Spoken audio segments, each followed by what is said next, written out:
OTB AM. This is OTB Sports Radio. Yeah, you're very welcome along at 7:30 a.m. We're here with you this morning on OTB AM all the way until 9:30. A very interesting and different show we have for you today. We've got a brilliant focus on boxing in Belfast during the Troubles, brought to you by Andy Lee and Donald McRae.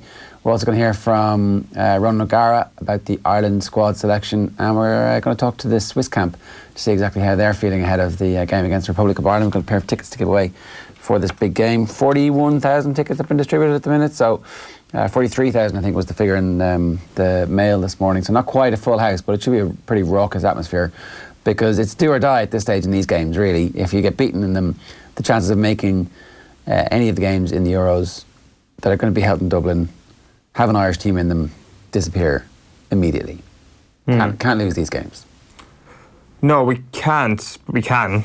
Like, we can... there's no recovery if we lose our home games. The Nations League playoffs still have a part to play in all of this. Let's not forget that. Do they? Yes, they do. I know. Yes, they do. We were looking around. I know we had a disastrous Nations League, let's not forget. But if everybody else from our League B, for fear of getting stuck into the kind of intricacies of the format of the Nations League, if everybody from League B tends to do well in these qualifiers, then are going to get themselves an automatic playoff spot, even if Switzerland beat us and Denmark qualify and all that sort of stuff if we don't manage to get into the top two. So all is not lost if we do lose. Yeah, I mean, but it is really, because like... But it's not really, as in like the playoffs are still available. Yeah, but what are our chances of getting in the playoffs? Nathan last time at the end of the Nations League was like, it would be a disaster if we didn't make the playoffs. Right, but that was at the end of the Nations League. How have all the results gone? Have there not been some funny results? We'll come back to this. You're putting me on the spot here. Yeah, I don't know if there's been a lot of shocks involving teams in League B. I do know we need the majority of them to qualify automatically and get into the top two places in the playoffs. So, like all of League A is going to qualify anyway. We can put it that way. So we might actually get bumped up to League A that way. I've realised I've brought us down in a convoluted route immediately at the top of the show. Better fix this show immediately here, Eoin. Welcome back. Good job. Great broadcasting. No problem whatsoever. What do you got for us? What do I got for you? Come on, magic something out of thin air. Tommy was saying that we should talk about the Dadcast, which is something that you're always happy to talk about. I actually haven't been informed about what happened on Saturday yet.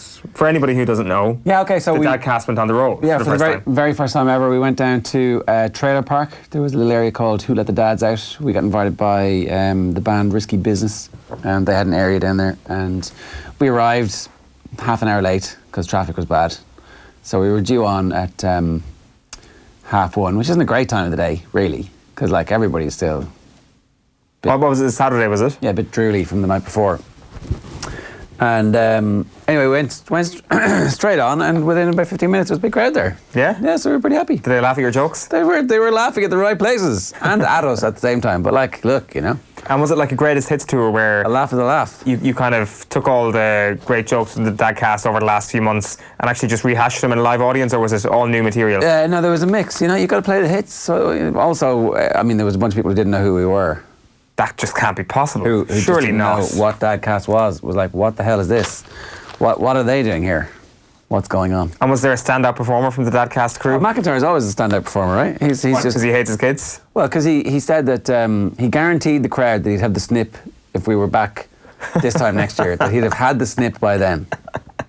He promised them in a live environment in front of like hundreds of witnesses at that stage, because it was towards the end, that he would be getting the snip by this time next year. That's probably the weirdest promise that's been made at Electro Picnic. I don't think so. It's like see, you think it's weird because, you've got no children, but if you've got kids, you're like, it's like promising to get one of your mates a ticket for the game. I'm not going to lie, I was a big fan of the Dadcast after episode 1. Come episode 2, which basically focuses on that particular subject, I just had to stop midway and I was like, no, I'm done for this for 20 years. Right. I'll come back to it. Made you uncomfortable, did it? Yeah, hugely. Why? Who's comfortable in that environment? Well, it turns out most people haven't. All right, fair enough. Yeah. I'll come back to him when I'm a bit more mature. Yeah, well, that's fine. But it went well. It went great. Hopefully we'll be back next year, and that episode will be out and available for broadcast as soon as I get my finger out. And Did you go to the Tap House on Saturday night to see Kevin Kilbane featuring special guest? Oh, yeah. Well, so it was Groove Armada, and we knew that in advance. So, an amazing experience. Like, genuinely amazing. So we're there, there's like a big crowd, and the DJ before him is playing stuff, which is good, and everybody's dancing a bit, but the crowd's getting a bit restless. It's like, he's supposed to be on 10 past 9, there's no sign. He's late. Everybody was there to see him. Yeah. That was it. Like, Yeah, I'd imagine so. As soon as he comes on, there's this like surge towards the DJ box. He's got his head down, kind of like not looking out, surge forward. And then he looks up and he realizes that, hang on a second, this place is absolutely rammed. And he puts his hand up. Oh, and that gets the biggest cheer. That gets a spontaneous ole, ole, ole for about 4 minutes. Non-stop. Everybody's just going completely wild. I was like, holy shit. Yeah, it must have been amazing. Yeah, I have seen it once before, and when that finger goes up in the air, there is no scene in music quite like it. It was like, I'd say, for his entire sports career, including that one that we think that maybe was a fluke, that incredible volley that he scores, the bicycle kick, there's never been a greater moment in his career than that. Then the electric picnic. Absolutely not. There's no way. There's no possible way that, like, Robbie Keane's equaliser, no, I'm not having it. I'm having that, 42-year-old man.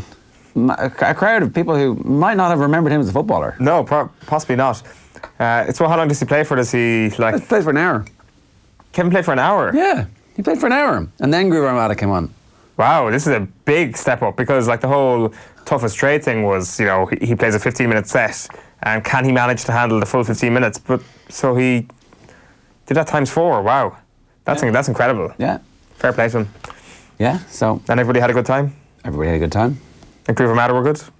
I didn't. You left for the clear out for the actual main event. Yeah, well, the support just gets the bigger turnout. I needed to see. Yeah. Well, congratulations to Kev. Fair play to him. Yeah. Why wasn't he wasn't on the Dadcast with you?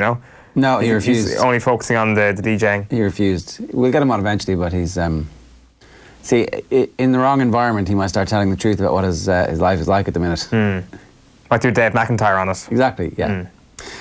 Some other stuff happened in the last 24 hours. We were speculating on the show with Michael Meehan yesterday about whether or not Galway were in for a change in senior football manager job, and he was like, yeah, look, there were whispers at the back of the stand, Croker at the weekend, that something imminent was about to happen. And indeed, Kevin Walsh issued a statement yesterday, and that full statement went up on the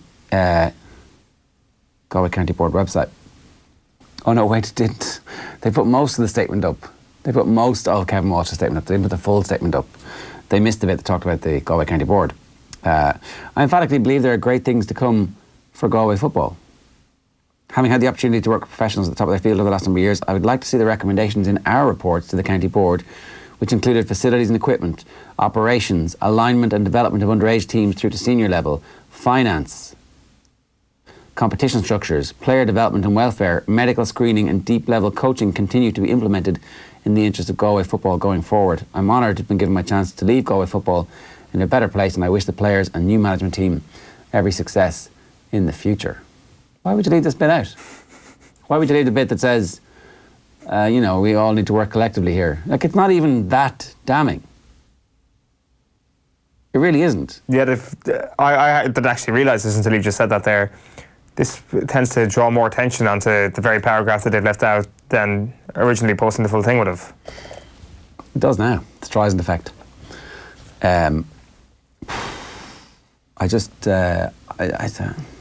You just wonder about Galway and the County Board and what's going to happen there, because I don't know. I don't know what's going to happen. There was talk Micheál Donoghue might coming back. It was speculated on at the weekend. That would just be that would be a very strange situation on the back of what's happened with the hurlers. I don't get the sense that it's as curious with the footballers. Now that's kind of changes things a little bit, that they've kind of edited a statement directly from their former manager, who seems, I would have thought, to have left on grand terms. Yeah, now it's up now. So they managed to edit their thing. Yeah, like, it seems to me that maybe Kevin Walsh's time would just come to an end. He definitely suggested in his statement that he had left them in a much better place than when he took them over. I'd probably agree with that.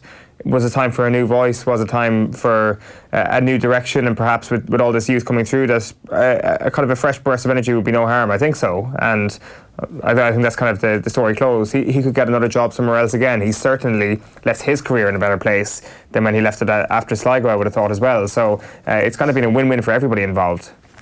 Yeah, look, I'd say he's disappointed with how it ends. I'd say he's disappointed that, in retrospect, they didn't push on a bit more. That they clearly have forwards.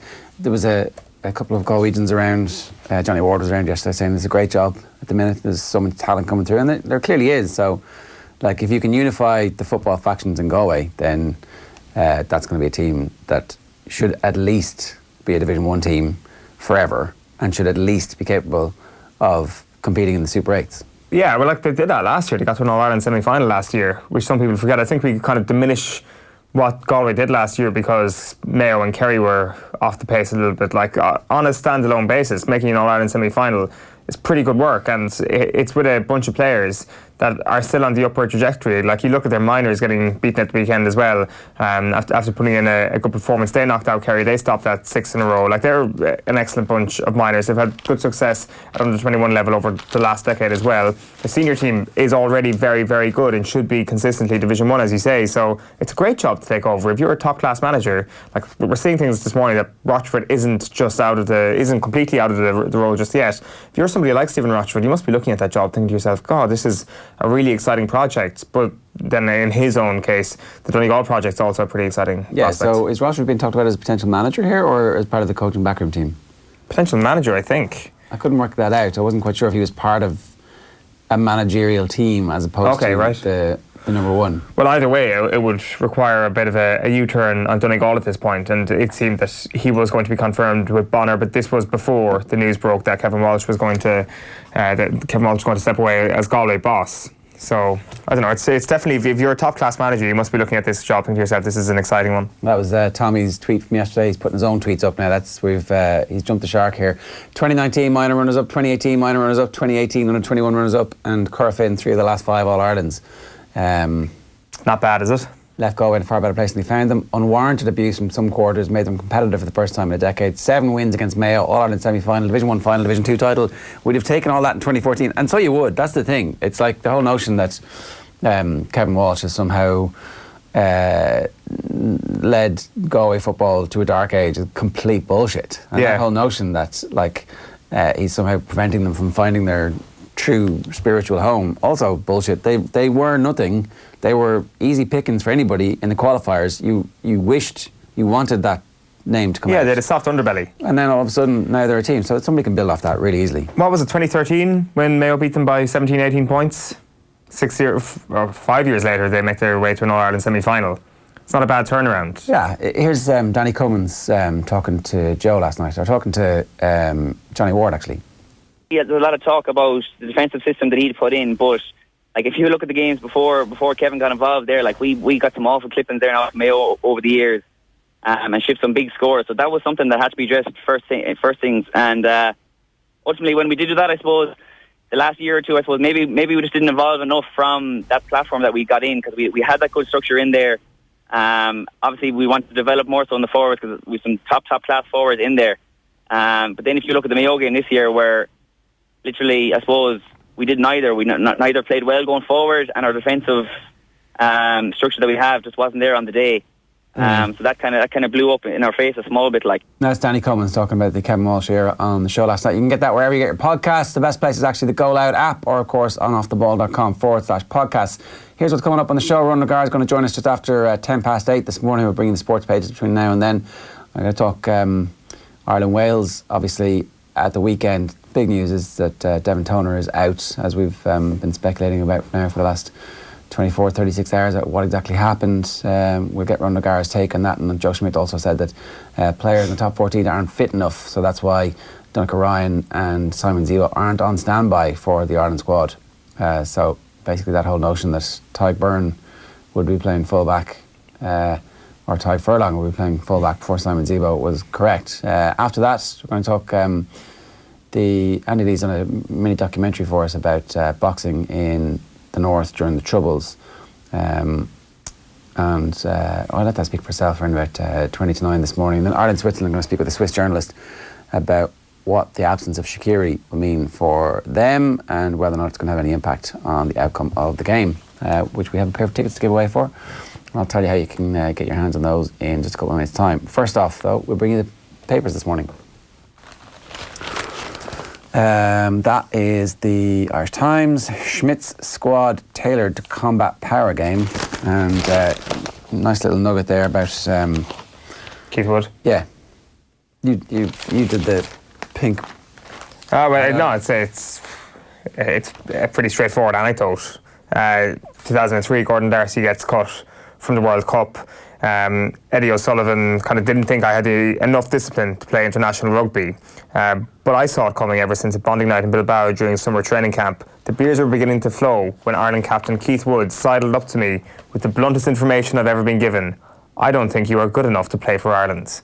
So fairly ruthless from Keith Wood at the time. To be honest, if Darcy really says he wasn't too wrong. He walked away as a nose dived into my pint glass. The words were ringing in my ears the next morning as we went training. But I began to realise Woody was watching a young player who was off the tempo. I hadn't shown my peers what I was capable of doing. But maybe that's kind of part of the player-led culture of excellence that actually did exist that we don't really appreciate from that era of Irish rugby.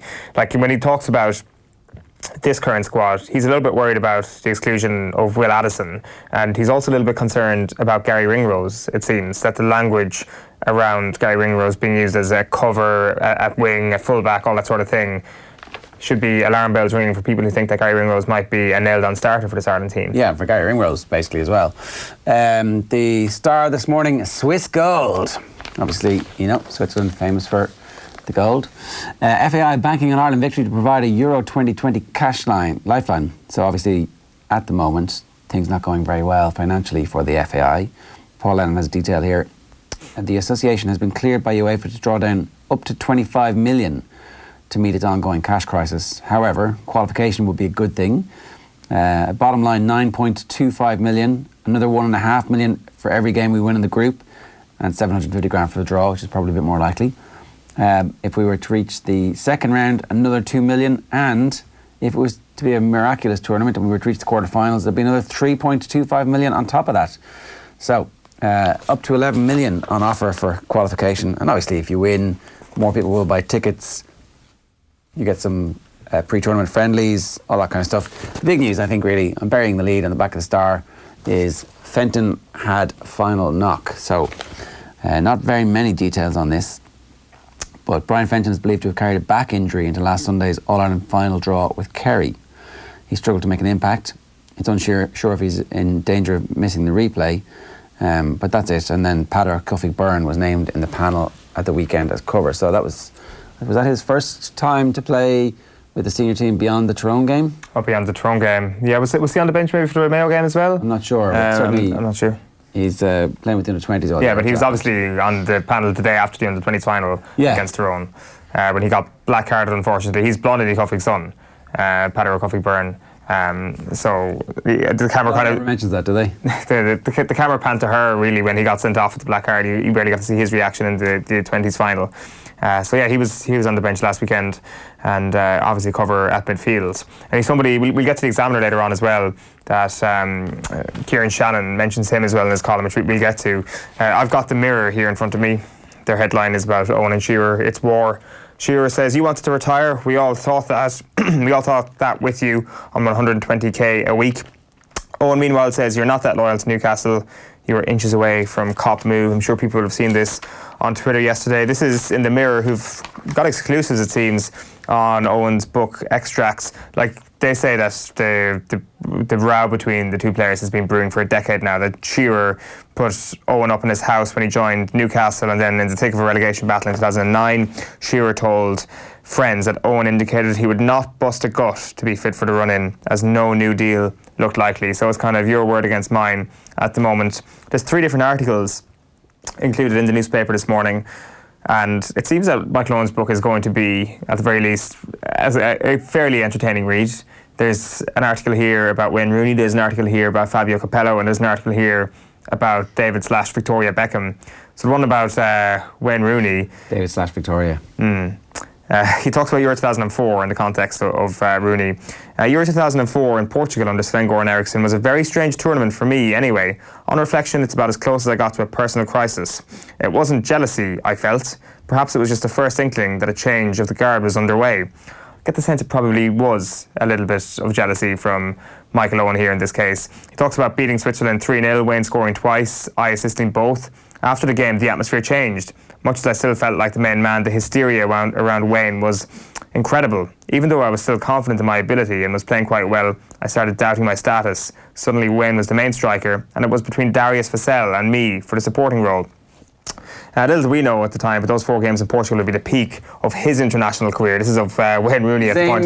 As much as he had a great career and broke records, he never really caught fire in major tournaments thereafter. I was really struggling with the fact that as much as I believe I still represented our best chance of a goal, this is in Euro 2004, I just couldn't put the ball in the net. After the Croatia game, for the first time I felt I'd lost my sense of purpose. I was feeling really bad about myself. I was accustomed to getting off the team coach and hearing fans shout, "Come on Michael, let's have a goal from you." I felt relied on and responsible. Now all I heard was, "Rooney, Rooney." I thought, God, in everyone's eyes, he's now our best chance of scoring. It sounds a little bit like jealousy to me, to be quite honest with you. That the new kid comes along, Owen in his mid-20s at this point, kind of feels that it's a little bit too soon for him to get shunned to the side. Yeah. He talks about like Rooney chipping David James and nutmegging people on his first day in training, and he's like, God, kid on your first day in training, you shouldn't be doing that. Yeah. I mean, there are some obvious parallels with somebody else. Almost like that reality TV show where Wayne Rooney is nutmegging that teenage keeper, and Wayne Rooney widely celebrates on that reality TV show. Did he do that? Because Michael Owen does the same thing. You sure it's not Michael Owen you're thinking of? That's what I said. Sorry, Michael Owen is what I meant. Did I say Wayne Rooney? Yeah. Sorry, I meant Michael Owen. I was like, what? Did Wayne Rooney? Yeah. No, he just did Wayne Rooney's street footballer, wasn't it? Yeah, but my point is it's exactly the same thing that happened in '98. Wayne Rooney's done exactly the same thing to the England squad that Michael Owen did in 1998, where all of England was like, oh, this guy, he's our superstar, he's our wunderkind, he's the one that's going to do it. And like, we're talking 6 years later? 6 years later. He's 24, he's gone. He talks a little bit. It's only kind of a small bit. You might have spotted that, like... Who was the Michael Owen before Michael Owen? I mean, who's this whole story about? Alan Shearer. Shearer missed the World Cup in '98 with an injury. What are you looking at up there? He does have a little bit on the '98 World Cup. He talks about David Beckham in France '98. He says, Sorry, the 1998 World Cup is the one that Shearer gets into by threatening. He kicks the head off Neil Lennon, literally, on the sideline, and then doesn't get suspended because he's the England captain and says, I'm going to withdraw from the World Cup squad if you suspend me. So I was like, all right, it's just there. I mean, they've had a full and frank discussion, and both sides have agreed to move on. Yeah, I think back then he would have been known as a hard bastard. He is a hard bastard. Like, Michael Owen is very kind of acutely aware of the sort of cliches that are used about players and young players in English football. He says, I became the darling of English football while he became the villain. This is in relation to David Beckham. He says, sometime after the infamous Argentina game, the red card for David Beckham, sometime later I heard that his wife Victoria was in some way disappointed in me. She felt, I was told, that when the spotlight was on me after the World Cup, I should have publicly and voluntarily come out and backed David. This is where the disappointment starts for me. He doesn't go into any more detail about how Victoria was disappointed in him. There's no quotes, there's no idea of how that word gets to him, but you have to take his word for it that Beckham's wife was disappointed. He calls the act petulant more than it was violent, but that almost makes it worse. Did he deserve the abuse he got afterwards? Certainly not. What human being should have to see their effigy being burnt? But David let us down, and I still hold some resentment about that today. Ah, right. So, wow. Which is interesting. And then the other one is that he says Capello was a crap manager. He calls it catastrophic damage to both my career in English football in general, and got paid handsomely to do it. Like he talks about Capello and his reluctance to start or Michael Owen in games. I keep getting Owen and Rooney mixed up. To start Michael Owen in games. He says the press were all over it, asking me if he'd explained his decision, and if so, what had he said? They could tell I wasn't happy. That was my intention. I was making a point. My implication was that the reason he hadn't given me any direction was quite clear. He couldn't, because he didn't speak English. I was in a seriously dark mood. Yeah, Shearer plays in that World Cup and plays every game. Is he captain of the team? Let me just check the lineups here. You can talk amongst yourself there for a second. It doesn't tell me who the captain of the team is. But he's up there because the other alternatives would be Sol Campbell, or Tony Adams on the team as well, so maybe he's captain, but anyway. That's it for today's extract from Michael Owen. Hopefully more in the paper tomorrow. So it's goodbye to Capello, Wayne Rooney and David Beckham, seen off by the pen being mightier than the sword in the hand of Wayne Rooney. We never use the express of a morning. You can make your own mind up about that why. Except today we're making an exception. Here it is. Sheer and loathing. Owen accuses legend of trying to get out of Newcastle's long-running feud, descends into savage slanging match. Sheer and loathing. Sheer and loathing. Top of the morning to you. Right.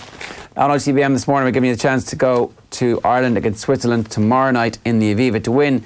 Share the show wherever you're watching or listening to OTB AM. We're going to back over 15 years here to the Euro 2004 qualifiers. Tell us which Swiss footballer, a villain, scored in both games against Ireland. 2-1 home defeat, 2-0 away defeat.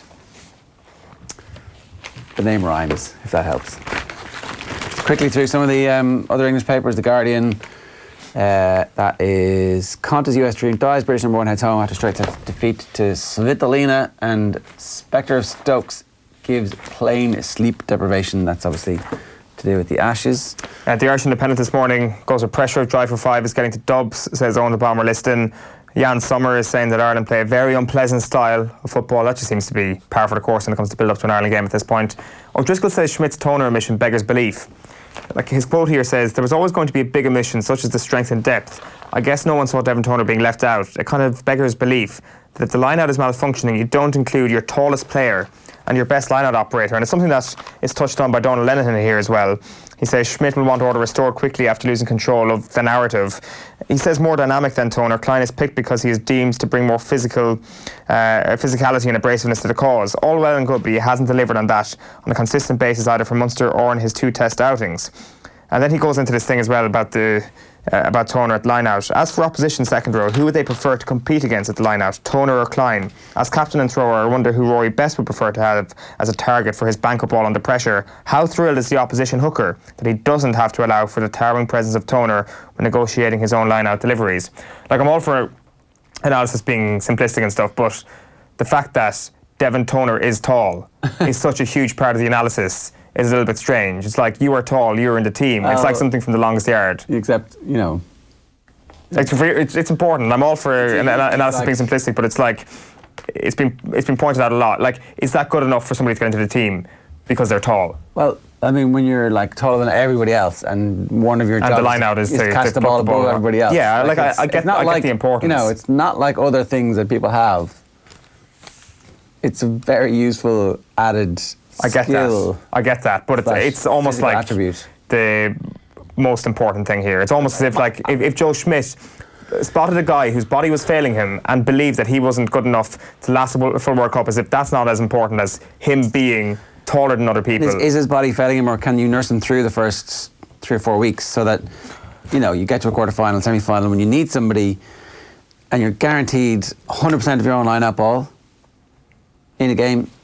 Maybe you don't need that. I don't know. Maybe that's not important. Maybe that won't come back to bite us in the ass. I think that if Joe Schmidt was going to take a chance on somebody who might be able to be nursed through the pool stages of a World Cup, he would have put that chance and put those hopes in the hands of somebody he's coached for 10 years. Like, the more I've thought about this over the last couple of days, the more I'm thinking... He had no choice. Schmidt clearly knows better than we do. This is not a kind of a blasé decision from Joe Schmidt whatsoever. No one's saying it's blasé. No, I know they're not, but this is something that has been compiled with a lot of information, way more information that we have. Yeah, this is true. And I mean, we don't get any information from the Irish rugby camp. And the fact that he is tall is such an obvious thing that, you know, if he was looking at things the same way as us, then he would pick the tall guy, would he not? Well, look, the Sun, back at the Sun this morning. Dids don't lie. What do you think that is? Who's out of this? Who's out of the squad? Swiss squad? Jordan Shaqiri. Dids don't lie. Hips don't lie. But what's the did? I don't know. Is that Darren Randolph's nickname? It is. Yeah. There you go. There you go. Saved you there. Yeah. So McGoldrick was asked about this, and he was like, "Oh yeah, we're buzzing." He's like, "He's a great player. We're absolutely thrilled." He's like, whereas Mick McCarthy's like, "Oh, you know, doesn't change anything. He's a good player." But Darren McGoldrick's absolutely delighted. So McGoldrick is talking about Jordan Shaqiri. Yeah. Okay. fair enough. The Times this morning, Archer's got lots to say. Can we just go back to how the ancient mystics, the oracles of Kerry football, rolled out last week and started just injecting that confidence, that hardness into the team, and how it worked. Jacko, basically, no evidence-based analysis of the game, just ultimately chisel it all away. We are Kerry. And that was it. That's all they needed to do. It was like some beacon went out across. If I knew my geography properly, I'd go from whatever the northmost up in hurling country, down to West Kerry, down to South Kerry. The flames were lit. The lights went up. You could see West Kerry and South Kerry from space, because Bomber and Jacko and all the rest of them came out with 3 words: we are Kerry. That's what happened. And it worked. It did. And no, it didn't. It did. This whole thing that things worked, or there's it's done now. People are wrong or whatever. It's just not true until the replay is done. It is true. It got them in the game. It got them in the toe hole. That's all they needed. It's up to the players themselves now. We've done our bit. They're like, Sherpa leading all those rich white Europeans to the top of the mountain that they've been to a million times themselves. It's like they're the Sherpas, and the rich young lads are the young Spillans and the young Moran. It actually does kind of look, the quotes here from Listen are kind of reminiscent of somebody talking about climbing Everest. I had the experience of the 5-in-a-row pressure, and a lot of us felt very big and were pale and everything. Coming down the home straight, it was intensified even more. It is almost like somebody describing a big expedition. Now they've got to get it in. Come on, 5 in a row. Talk about it all the fucking time. Talk about it every time. Get on the shows and talk about it. Does the hype not lessen for a replay? Don't think so. I think it gets that extra level of pain and suffering for. Imagine losing it now. Imagine getting this close. They had a kick to win it. Was #things needed in between the first game and second game in 2016? Yes. So what's the perfect time for a media campaign? Exactly. What's it going to be? Let us think. You haven't got your. Fenton's back. Yeah. Bernard Brogan should be back in the team. Do you want this as a Kerry man? Oh, that's a good point. But it's pushing things. It's kind of stirring the pot nicely. I don't know. A couple of changes here. John Small should be dropped. Give us your Kerry media mafia conspiracy #OTBEM this morning. Here's the Irish News, the final one for us this morning. County Board votes swing it for Gallagher and Derry. So the clubs did not want Rory Gallagher. He's starting a little bit behind the 8 ball, but no better man. I think he's going to be a very interesting appointment. For what it's worth, I think Gallagher will have Derry playing a far more expansive brand of football than Fermanagh did under him. Plus, Derry have been without the defensive organisation they need to progress for quite a while. It was never about him, but rather the process. I think it was about him, though, wasn't it? That's Carol Kane, obviously, of the Irish News, and then Mick Foley. And someone said to me lately that Gallagher might see Derry as a way to escape stereotyping as a totally defensive-minded coach. That makes sense. Right, okay. What's next, Tommy? Here is some Keith Wood last night talking. Oh, yeah, okay, sorry. Ronan O'Gara is with us next, talking the very latest about the Irish rugby squad. We want to bring you this next. With 20 days to go to Japan, we caught up with Keith Wood about some of the most special moments in his international rugby career. #Team of Us. Hi, my name is Keith Wood. I was a hooker and I played from 94 to 2003. I remember thinking I was in with a good shout to getting picked, and then, it gets announced on the Wednesday, I think, or the Thursday before the test in Ballymore, and being totally knocked for 6 out afterwards, and being in an absolute spin, running to figure out what was I going to do. And I think it was Philip Danaher said, "Hey, young fella, over here, go and ring your mother." And my brain wasn't working. I didn't know what to do, where to go. Rushed up to our hotel room prior to mobile phones. This is the amateur days in '94. And to tears on the other end of the phone, and it was just ludicrous. It was one of those fantastic things to actually have, and there was added benefit to her. My dad had played rugby for Ireland, and she'd been through all that period of time, and now it was another chance of it. I will say there was another game we played in 1998 against France, and we were very poor at that stage. We'd been losing badly, things not going very well. the view was that we were going to get absolutely hockeyed by France. And I remember Warren Gatland was our coach at the time. And between him and the IRFU, they went and said, look, these guys are under pressure. Let's send them messages of support. And we walked into the team room on the day before, and we were playing over in Paris, and you walked in and every single piece of the wall was wallpapered by good luck messages from home. And it was amazing. We lost by 2 points. And in many respects, I consider that loss to have been one of the turning points that we had in Irish rugby at that stage, because even though we were on the floor, we were able to get up to a team as good as France were at that stage. We used to have great phone calls all the time, and especially back in those days, there were no mobile phones, and it was a difficulty to sit down. It's easier now, more instantaneous, more immediate. But the idea of calling back to talk about getting picked on the Lions, or getting picked for any of the other games, or just to have a conversation, just to touch base at home was essential. You get caught into a bubble when you're playing international rugby. It's great, and you're in a lovely hotel, and all the food and everything is perfect and everything's ready for you, but you need to get outside that bubble every now and then, and the call home was the thing that was essential. Yeah, great stuff there from Keith Wood. Delighted to say we got Ronan O'Gara with us. Ronan, were there big times when you were making phone calls home to tell them that you've been selected for teams? Probably more the Lions than the Ireland World Cup squads. Yeah, Lions 2001, most definitely. That was a huge moment. I remember it well, and it's different times, obviously, with technology and stuff. But I was touch and go. I was a bit of a rookie, even at 22. But it was, I think the process of becoming a professional rugby player was still a little bit different back then. So it was Neil Jenkins, Johnny Wilkinson going on that tour, and it was either Gregor Townsend or myself that was going to go, and I managed to get in ahead of them, which was a fair achievement at the time. So Don Lennon was the manager, so he actually went on to manage the Lions, as you know, and he was the Cork Constitution manager. So nothing better than a little bit of inner politics, and Don took me off at 11 o'clock Friday, or the night of it, and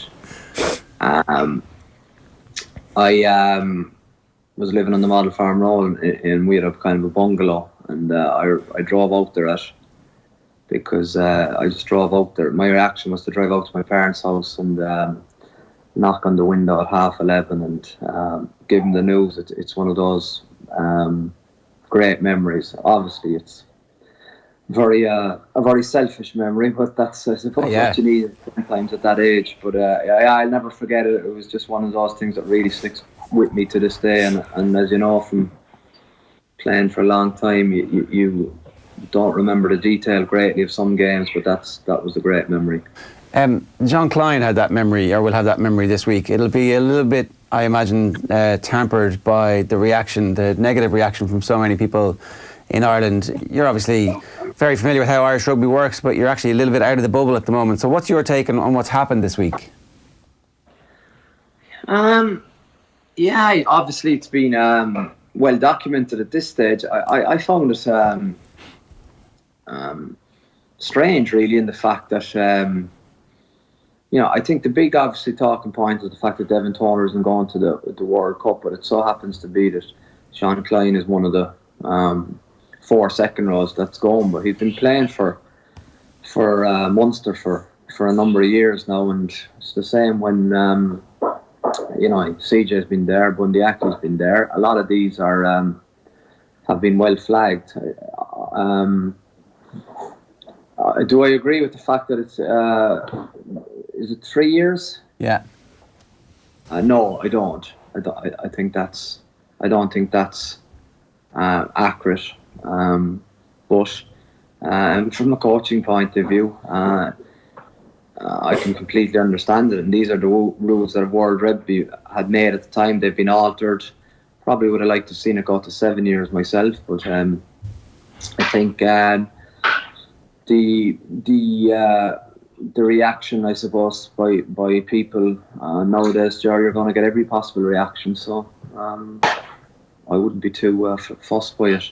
Quinn Rue has done. We'd talking about this during the week. We were talking about Quinn Rue, who kind of was just. It took away a little bit for him that there was a negative reaction when he ended up playing for it. Sean Klein needs to be a strong character now to be able to deal with this bit and just get on with the rugby. You know, we always say professionals. Yeah, sorry, I wasn't even aware of it too much. I kind of saw it more from the angle of the shock omission of Devin Toner, but. You know, I think for someone that's been so good for Ireland for such a long period of time, I think that one surprised me most definitely. But I also thought that I think that we can all see the influence of James Ryan and how much more he's becoming a central figure, not alone of the forwards but of the team. So his responsibility has grown, and maybe that kind of has lessened Devin's role. But it's such an area of our specialist area and specialist knowledge that you're losing a lot of, I suppose, of intellectual property in terms of not having Devin in your squad. And I suppose from a hooker's point of view too, if you're looking in the middle of the line out and you have a banker ball and he's not there. But the other side of it is that they've looked at probably picking a more mobile team, and that's pitches in Japan will be harder, they'll be firmer, it's going to be faster game, higher temperatures, and they feel maybe they have balance there without Devin. There's been a lot of analysis of the selection that suggests Ireland are looking forward to a quarter-final against South Africa, and we've become a bit obsessed with the power game that they're going to play. Is everybody playing a power game in World Rugby? Has there been a surge that direction, or are we actually building a team here that will be able to do battle against South Africa or Wales or whoever it is that's playing a different type of game? Yeah, but I suppose it is very interesting at the minute. Sure, I wouldn't be looking beyond Scotland where the form is at the minute. I think that's a crucial game, and you can see obviously it was a different team, Ireland and Twickenham, but it looked that they were nowhere near the pace of the game. The game at the weekend was good to a point, but it was also 22-3 up, and it finished up 22-17, which I don't think people in the camp will be particularly happy with. And this weekend is obviously a big game as well, but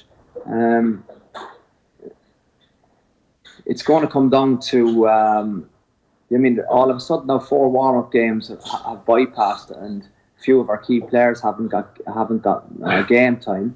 Very hard in the World Cup to find form, to find your rhythm. If the opposition are obviously putting 4 years of work from their point of view, throwing that at you. So, that cycle of the World Cup is really fascinating for me. In how do you get that right? 2007 didn't get it right. 2011, I think, yes, and the fact that win your 4 pool games, but then you don't get it right for the quarter-finals, which was Wales. Like, that was such an opportunity gone. You know, you win 4 of your 5 games, 80% of your games, but you're going home, no good. 2015, you couldn't manage the emotional, I suppose, the emotional, what's the word I'm looking for? The emotional baggage of France, Argentina in a 7-day period. Couldn't come down from a big victory over France, an important, crucial thing. And then obviously injuries, but there was still 20 points of a difference between Argentina played Ireland that day. And this time, it is hard to say, but most definitely you can't say momentum is there. Yeah. That finding form, like we're very concerned about some of our key players who haven't had game time. You're talking about Sexton, you're talking about Keith Earls, you're talking about Henshaw, all making their first appearance of the pre-season in any meaningful way. Like, how do we actually make sure that those players do play some of their best stuff, and are you confident that they will? Well, I think this weekend is very important. It's obviously a warm-up game. Then September the 20th is the Scottish game, so you gotta be looking at making a few building blocks in your performance this weekend, and then you need a few good weeks training. There's going to have to be a few internal games, I presume, from Ireland's point of view, because games are different. But the Scots will kind of come under the radar, and they'll throw everything at that first game, and it is a sticky game, and the fact that you have Finn Russell at 10, who on a fast pitch is a little bit of a maverick. So you can do all the planning you want, but I'm not too sure he knows exactly what he will play and when he will play it, which makes Scotland a little bit more dangerous than a team like, I suppose, Wales with Bigger at 10, if you can understand my logic. Yeah, you know what you're going to get with Dan Bigger. You can watch video of it and you can do analysis and you can actually work out exactly what the style of play is going to be. Given the absolute shellacking that we took in the game at Twickenham, given the performance last week, what's your confidence level about how Ireland are going to perform at the World Cup? I actually don't know, Ger, because I've been that player with the confidence, and that is such a key word in sport. Confidence, mindset is a little bit different, but like it's very hard to actually express or I think deliver openly to people what happens when your confidence gets a belt. I think you get such a rattle from it that sometimes you have to be, from a performance point of view, in denial that it actually happened. But then when the moments of pressure come, that's when you realise in your own head, this is actually what happened us to last time. So from Ireland's point of view, it was the Aviva, and then a few months later, it was Twickenham. Very different teams, obviously, but a comprehensive victory and then a more comprehensive annihilation in how the game was played. So from Ireland-England point of view, England most definitely have the jump mentally in Ireland at the minute, but from Ireland's point of view, that doesn't really matter because they might only see them to the final. But from at this point of view, or from at this stage of their planning and what they're targeting, it comes down to Scotland. And I think people haven't even mentioned Japan. They're the home nation. They've beaten South Africa in the last World Cup, which, I think I got it from Super Rugby and the understanding, like, there's so much of an influence of Southern Hemisphere rugby in the Japanese culture. So most of the coaches in Japan are from New Zealand. So from a rugby point of view, they have a lot of good ideas, and you can see now with the coaching team they have, it's been there for a number of years, and Tony Brown is a genius when it comes to creating attacking plays. So I think Japan will be difficult too, in the fact that they'll play a game that will challenge Ireland because of the speed at which they'll play it. Like, specifically, what is that, Ronan? Just because the way you talk about it there, it kind of rings vague bells of the build-up to, say, Argentina in 2015, that even with all the injuries, we were kind of feeling to ourselves, we're better than this Argentina team. And then it was the style of play, it was the way they beat us, which was so shocking at the time. Well, I think, the fact, too, that it happened so early in the game. The game was essentially over probably after 20 minutes, which is very rare in a knockout game. And I think from that point of view, I'm sure it's been addressed in camp, and it has nothing to do with the team that played 4 years ago. But I would say at the minute there's has to be a little bit of excitement, but also reality in the fact that for this game at the weekend, Ireland need to send out potentially their strongest team, and they need to, I suppose, probably have a look at three things they want to do really well as a team point of view, irrespective of whether they're still in a conditioning phase or not, which I presume will be tapered down the closer you get to the 20th of September. So the legs and bodies should be feeling really good now.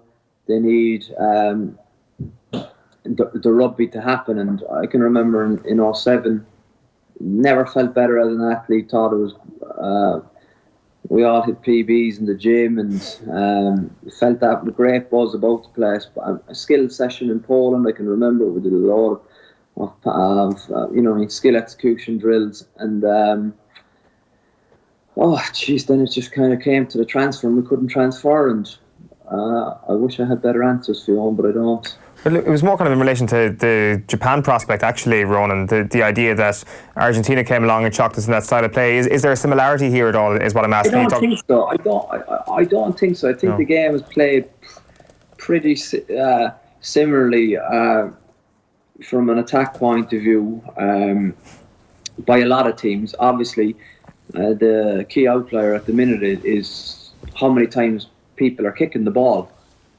So our people, kind of five ruck to 1 ratio in terms of, if you understand me, are they playing 5 to 10 rucks and then kicking it?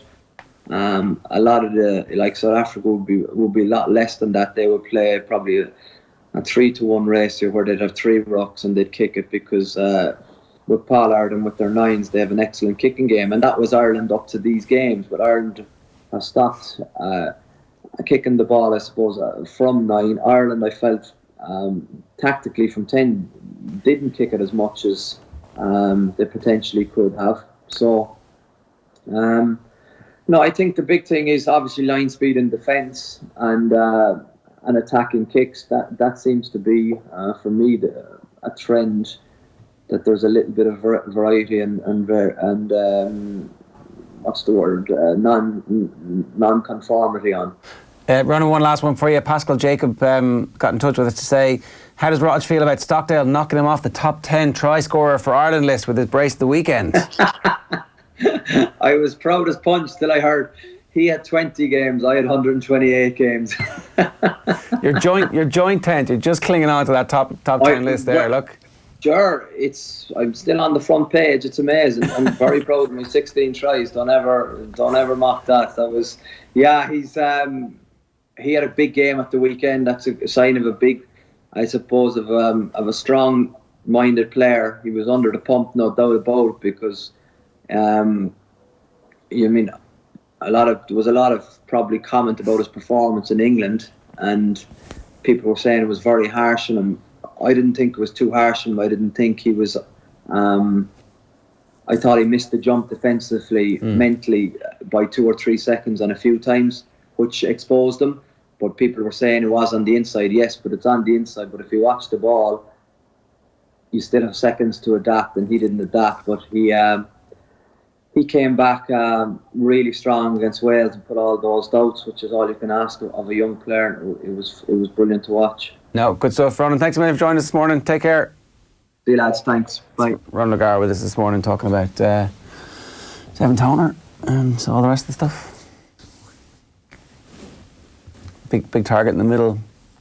Good for a hooker to be able to see. Mm-hmm. The bullseye spot has got a lot smaller, I think it's fair to say. It's definitely true, isn't it? Right. As Ireland prepare for their final Guinness Series clash against Wales in the Aviva Stadium, official partner Dove Men Plus Care is giving you and a friend the chance to be a part of the captain's run. You can join the IRFU kitman John Moran as he prepares the dressing room for the Irish rugby team ahead of their final training session before the big game. With thanks to Dove Men Plus Care, the winner will also receive a pair of tickets to see Ireland take on Wales at the Aviva Stadium the following day. So to be with a chance to win, share the show wherever you're watching or listening to us on OTB AM this morning. Tell us who started out half for Ireland in Cardiff last weekend. Use the hashtag #OneToughJob and you can enter that competition. It's a great competition and money can't buy prize. Use the hashtag #OneToughJob and tell us who started for Ireland at out half in Cardiff last weekend. It is 23 minutes past 8 this morning. We're back with reaction from Johnny Sexton and Joe Schmidt after these. OTB AM. This is OTB Sports Radio. I hear you some wiring needs a fixing, ma'am. The name's Buzz, on account of my work. No chance. Not all cowboys ride horses. All safe electric registered electrical contractors must give you a certificate of completion that shows their work meets approved standards. Find one nearby on safeelectric.ie. The Sport Ireland campus Blanchardstown is the home of Irish sport, not just for our athletes but for you in the community. Check out our amazing offers for families with kids camps, sport academies and birthday parties. Or for adults, why not join our gym with a 50-metre pool? Or your club, school, friends can book one of our world-class indoor or outdoor facilities, including our athletics track, soccer, basketball or badminton courts and many more. Check us out on sportirelandcampus.ie. OTB AM. I think right at the start of the pre-season, we said that everyone was vulnerable but we were delighted to have the squad of 45 that we did, and we felt we had a good squad of 45 and that they worked hard. I think for Dev, he was a little bit behind the 8 ball. He had that ankle injury, so physically he was playing a little bit of catch-up, and it just meant that other guys got a little bit of a head start on him. But it was a very narrow decision, a very tough call, because I've known him well for 10 years, and I've got a huge amount of time for him, not just as a player but as a person. He is real quality, so you never make those decisions lightly. Yeah, so that's the point you were making earlier on. It wasn't a decision that was made lightly. It was something that they had to parse and go through. And look, you take that job on, you know there's going to be difficult decisions, otherwise you don't get the job. Yeah, like Joe Schmidt's not going, oh, look at this shiny new thing over here. And that could be John Kleiner, could be to a less new extent Tyke Byrne, and saying, put him in the squad. I'm sick of Devin Toner, sick of the sight of him. It wasn't a simple decision. There were so many different layers to this, and he has far more knowledge of all the layers than we do, and you kind of have to trust in his thought process, that he has based this on the thought process that has allowed him to do a bloody good job as Ireland coach up until this point. And part of me is starting to think that, is there a method to the madness that's happened in Twickenham previously? Is there something going on here that perhaps we need to just hold on a minute and actually... taking the soup there, Eoin. That's what you're doing. You're taking the soup, you're drinking the Kool-Aid. Mm-hmm. Do you think that he deliberately... I did say part of me is thinking that. Like my initial thought when we were getting crushed in Twickenham is that we should also look like a professional rugby outlet and actually be challenging this England team in some shape or form. So, of course, there's huge worries, and the Toner thing, the Twickenham results, will be used as 2 examples that people will use as told you so before the tournament started if this tournament goes badly for Ireland. OK, so here's Johnny Sexton talking about Schmidt's final World Cup squad and the omission of Devin Toner. Yeah, I played with Dave all the way through, and so you're obviously looking out for yourself first of all in selection, and then you're thinking about those closest to you, and feel for Dave as I do for guys like Kieran Marmion, who's put in an unbelievable amount of work. The list goes on. Geordie, Will Addison, guys that came so close, that are still in with us really, and it shows the mark of those guys that they're willing to come in after such disappointment and train as they have over the last couple of days. So they know that they could be needed. There's a game to play still. Guys can pick up knocks, guys can pull out, so those guys need to be ready as well. Yeah, that was really interesting that he's talking about the players who have been dropped but who are still in the squad. Here's Joe Schmidt talking about that unbelievable trio. Unbelievable. I spoke to them on the phone. I said, look, this is not the phone call you want to get, and it's not a conversation I want to have, but you're falling outside the squad. There's a very narrow margin involved in that. I discussed a few game-related things with them, but those 3 guys, as young men, they would be brilliant in the squad. They would contribute without a doubt in the squad.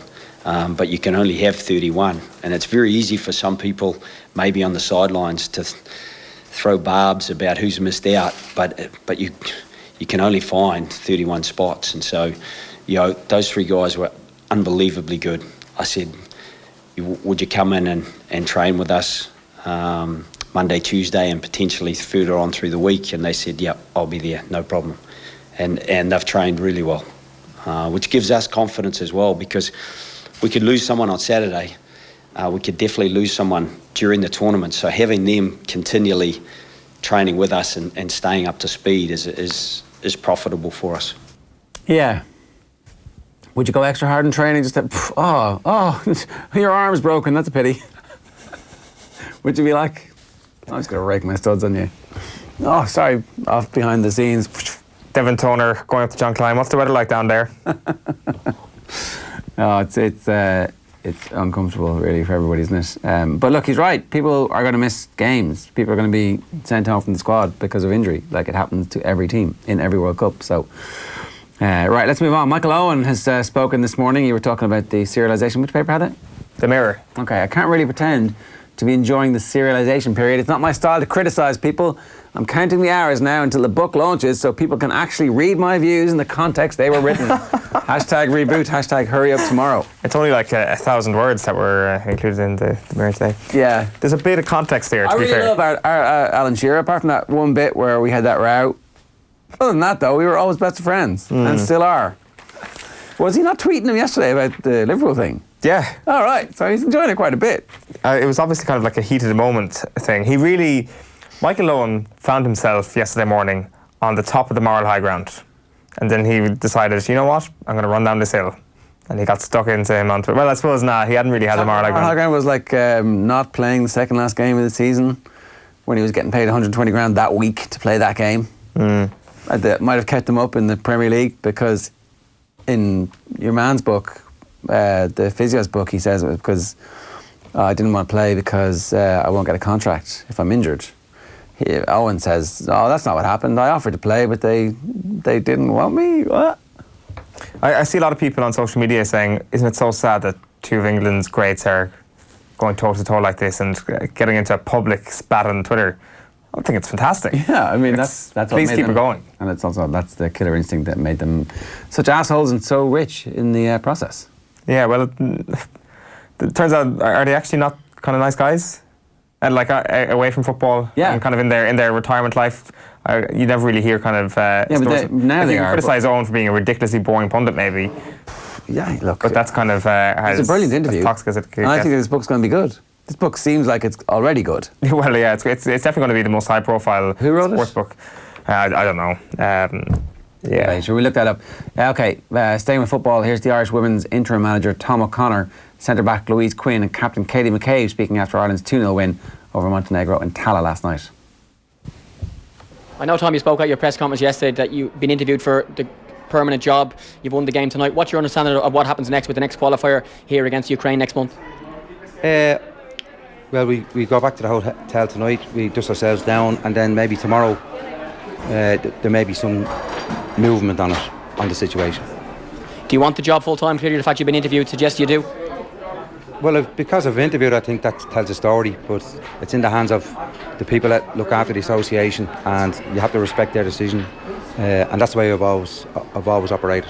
And just lastly, is it important that a decision is made soon, given the next qualifier is a month away, and I'm sure everybody, yourself, the players, the association, will want to have a permanent person in place for that game and for the rest of the campaign, so everybody knows where they are? Again, it's the powers that be will make that decision, and I'm sure they're looking at the calendar and how quick the next game is coming up. You're an experienced footballer at club and country level as well. You've had lots of different managers, and I'm sure at times managers have left, new ones have come in. Tom O'Connor and Stephen Rice did a great job this week. I know Tom has interviewed for the job, he's admitted that himself to us. The next game is in a month's time. As a player and a senior player, do you want a permanent manager in place by the time that game happens? Yeah, I would hope so. I think it is. It's just it's time now. I think we've they've been really thorough with the process, which is exactly what you want as well. You just want the right person in for the job, and that's it. I think just having just be settled, have that permanent manager in there is going to be, it's really, really important for any team. And but this was a position we put in exactly. Tom and Steve did a brilliant job this week, and every training was structured around every game, and that was it. It was up to us on the pitch to make sure that we delivered that. But obviously just to have that stability, that's what we want. I think that's it is what the FAI want. So hopefully we can get that sorted. Oh, of course, I think it's for me, Tom's been great all week, and obviously taking us in America. We've worked together for the last number of years. He was part of the coaching staff that brought us in, brought me in to give me my first senior appearance. He knows the squad inside out, but him and Rice have done a terrific job this week. But I guess it's out of my hands and Tom's hands to see who the next manager is going to be. Yeah, so Ireland won that game 2-0 last night. Okay. A reminder, on OTBM this morning we're giving you the chance to win a pair of tickets to Ireland against Switzerland tomorrow night in the Aviva. Just share the show wherever you're watching or listening to us. A lot of people these days listening on the new Go Loud app, which is a very swanky bit of kit. A great place for you to listen to top quality sports radio all day long on OTB Sports Radio. We're going back over 15 years here for today's question to the Euro 2004 qualifiers. Tournament we obviously didn't qualify for. Tell us which Swiss footballer scored in both games against Ireland, a 2-1 home defeat and a 2-0 away defeat. There he is, the Devil's Head, right beside our own Kevin Kilbane. That is kind of bad memories, isn't it? Nice jerseys. Ireland jersey. Like the white. Is it nice? I can't decide. That's grand. It's not amazing. The stripe down this side of that kind of matches the short and the jersey isn't amazing, to be honest. The Switzerland jersey is much nicer there. As much as it pains me to say. I hate that Swiss team. Because they killed your dreams. Yeah. And we had a good team. We did have a good team. Like, that is as disappointing as it gets, really, isn't it? If you can't make it to the game, of course, we've got live radio commentary with David Myler on CoCom alongside our very own Nathan Murphy. So, yeah. I don't know. Are you looking forward to this game? Yes. What do you think is going to happen? I think it will be a 1-1 draw, Ger. I think he played in that game. That was one of the games he came back in. Yeah, Kerr brought him back for that. You got beaten. Like, what a team. Well, his heart wasn't in it when he came back, or certainly he wasn't still the force, was he? But imagine if we had that team now and we weren't... granted, I know it was a 16-team Euro in 2004 compared to almost double the competitors next year. Everybody gets to go. So it's not... You're not comparing like with like, but it is not... Like, this will be... If we're talking about the League of Nations now, this Ireland team will be in League A. And didn't manage to qualify for a 16-team Euro. An underachievement, no question. Yeah, no, totally. John Duggan, good morning to you. Welcome back. Ger and Owen, good morning. How are you? I'm great, thanks. Yourselves? You were at the game at the weekend? The All-Ireland final, yeah. It was emotional. Wreck I was after it, as a Dublin person and fan. A lot of people are saying that Eoin didn't drink for a couple of hours afterwards. He just went on Twitter to try and find people who'd been rude to Kerry at some point in the last 20 years so he could hit them up and knife them. I wasn't rude to Kerry. You didn't get one then? I was annoyed about the David Goff controversy, but I wasn't rude to Kerry because I really respect Kerry football. I love that Keith Duggan article that was, I think, written on the Saturday about the kind of history of Kerry football. And I just thought it was such a huge occasion, like 5 in a row. It was a really historical day, and you could feel the tension through the stadium. A lot of tension. There was a lot of tension. And the Kerry lads were ramping up the 5 in a row talk in the meantime. That's their job. I really felt it was slipping away in the second half for Dublin, and I think the biggest thing, it's 15 versus 14 is the biggest thing in the match, because I think it's very hard to play with one less player, and I could even feel that the Dublin players were trying not to make mistakes in the second half when they had the possession of the ball, knowing how harder they had to work with one less player. Now I know sometimes people can say that sometimes you don't know what to do with the extra man, and Kerry maybe were a little bit defensive about it, especially in the last 10 minutes. But having the extra man did help because Dublin were stretched. I thought Dublin at half time, if Johnny Cooper had not gone, would have won the match. Yeah, I think there's an undeniable hinge point with the sending off. Like there just is. I'm not sure if Dublin would have kept their foot on the throat. I don't know. I'd like to see what would happen if Dublin would have got a bit conservative, because it's clear that the 5 in a row is definitely an impact on them, that there is a weight of history on this Dublin team which you haven't noticed with previous teams. Although they don't play well in All-Ireland finals. Like, we keep forgetting this. They haven't dominated games, well, Tyrone notwithstanding. I thought they played very well again. I thought the Mayo All-Ireland final was an epic final. It was a great final. Which one? 17. Like, I thought it was probably the best Gaelic games match I've ever seen. So I thought Dublin played very well to win that match, but it was just a close game on the scoreboard. Do you get what I'm saying? I'm not sure about that. I'm not sure about that at all. I thought Mayo had done enough to win that day. And granted, they drew it away. Dublin didn't make a mistake in the last 10 minutes. Not one mistake in the last 10 minutes of that game with when it was slipping away. And it's not easy to win All-Ireland finals. But on your point about Dublin stepping on their own throat, Kieran Sheahan is making that point that Gavin has actually taken it a step too far, that he's been a little bit too clever for his own good. And this is in relation to personnel, in relation to having someone like Paddy O'Cuffy-Byrne on the bench, having someone like Paddy Small there. Why? The fact that you don't have Ronan O'Gara and Eric Lowndes there, that you can get away with that against a Lowther, Meath and Leinster, or even a Cork or Roscommon in the Super 8s, but against Kerry in an All-Ireland final, he says that the inexperience, this is not the time to have rookies on your bench. This is the time for Bernard Brogan on your bench. Wasn't Cormac Costello the match winner in 2016 replay? And he wasn't necessarily lighting it up. They took a risk and they brought him on, and he was the match winner. So I think Jim Gavin is mortal, like, amazingly. He's a human being. The Johnny Cooper thing obviously was a mistake, keeping him on Clifford. Should Thomas Sullivan, though, have got the line? There was 51 minutes on the clock at that stage. I thought he should have. I thought so too. I thought, like, you know, no one complains if that's a booking, really. You might say it might have been a harsh booking, but it wasn't. You had a sliding doors moment when Dublin nearly got a point to go 6 up, I think it was, and then Kerry went down the other end and got a goal. And once that happens, the air comes out of the balloon a bit and Kerry get the momentum. And then Dublin, to their credit, I thought Dean Rock, Brian Howard and McCaffrey were the 3 Dublin players who carried them a bit, got that equalising point and then could have won it. So I don't think Connolly... I was quite near the dugouts and I couldn't believe how long it took for Connolly to get on. I know. And also no warm-up. It didn't seem to be any warm-up either. Well, I think he'd done his warm-up from like 57, 58 to up to 62, and then he was standing on the sideline 5 minutes. Getting cold. And he did make an impact. He got a wide and Costello didn't have time to make an impact, in my view. Yeah, I think they could have been on much earlier. And so Billy Joe Padden made the point that Dublin needed fresh legs, having had 14 men. And then when the fresh legs come on, all of a sudden they start to get turnovers. Like, it's not a coincidence. Well, Kieran Kilkenny, people were saying I thought Kieran Kilkenny was working really, really hard. Yeah, I thought Kilkenny was good too. Yeah, still haven't watched it back, but yeah, like from my vantage point, I thought he was working really, really hard to keep possession of the ball, because the more it goes on, the more tiring it gets, and then when you fall behind, the momentum is there with Kerry. I thought Dublin really dug really, really deep. I thought Kerry needed to get ahead early. And live with the lead for a while and see what that was like and start to think about what victory is going to look like for them. It came too late and they didn't. It seemed like as a team they didn't have time to process it. What else are people saying? So he's saying that this is Sheahan in the... Yeah, this is Sheahan. And like I was saying yesterday, Keane O'Sullivan needs to start the next day. He's going along with that as well. As long as he's able to stand on more than one leg, expect him to come in, because what that does is it allows James McCarthy into midfield and Michael Darragh-Macaulay's on the bench, which is key, and he comes off the bench. Basically. Or they all play. Or maybe he starts on the bench, but I would say I would put Scully on the bench, to be honest, and I would start with Michael Darragh-Macaulay, and I would start with so we don't know what the story is with Fenton. If Fenton is injured, that's a disaster. And like, he clearly wasn't well. It is one of the greatest performances I've ever seen at Croke Park from Jack McCaffrey. It was...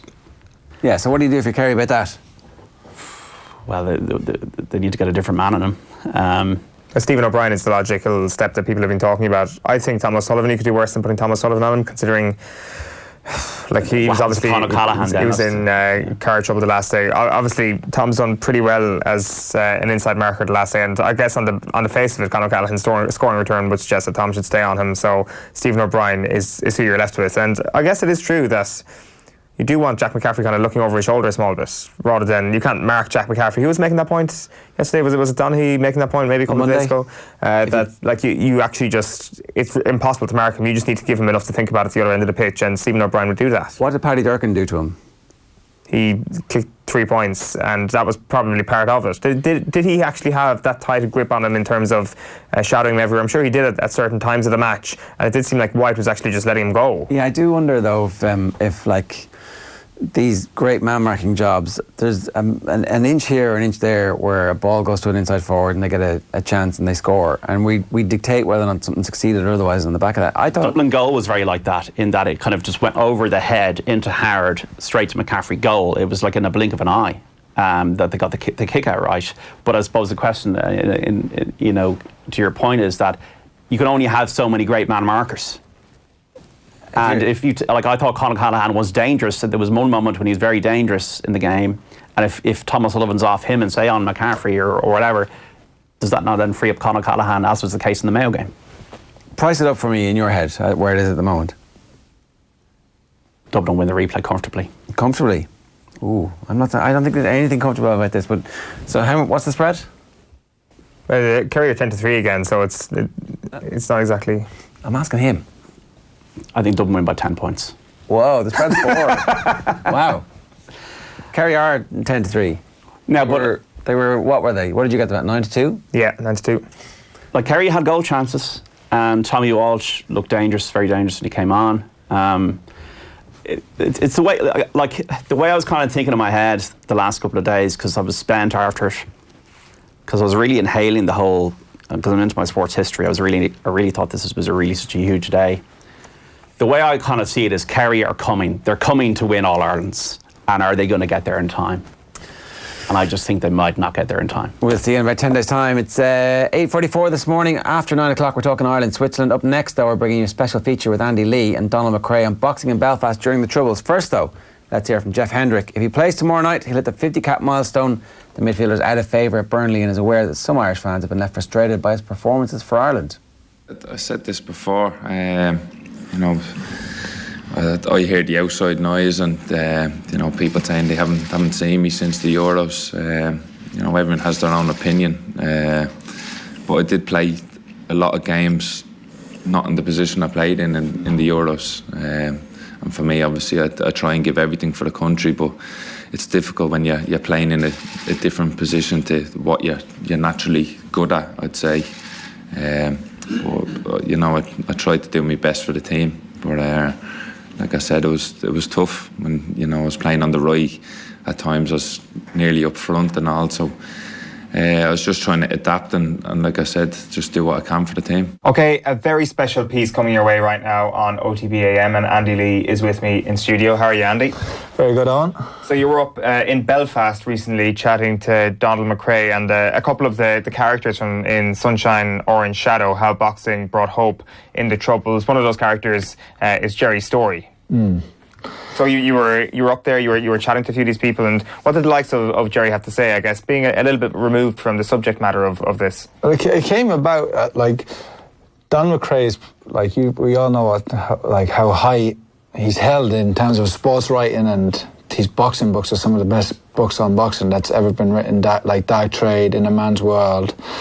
Dark Trade was the first book I ever read, really, and it really opens your eyes to the darker side of the boxing world and some of the characters that were in it then, and the same people still exist now. But Don messaged me and said, Andy, would you have a read of this book?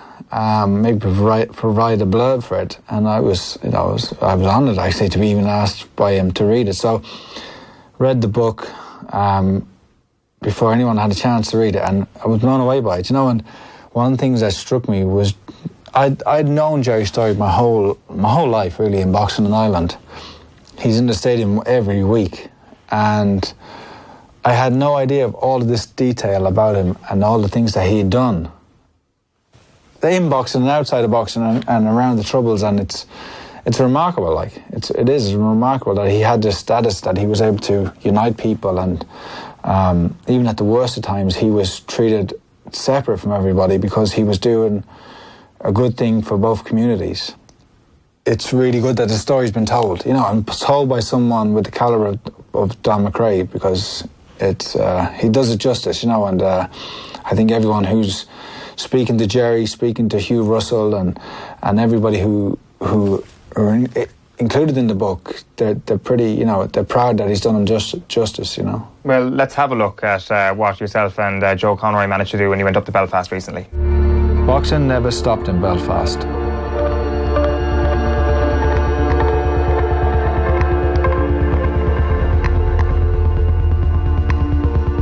At the height of the Troubles, fighters from both sides trained side by side at the Holy Family Gym.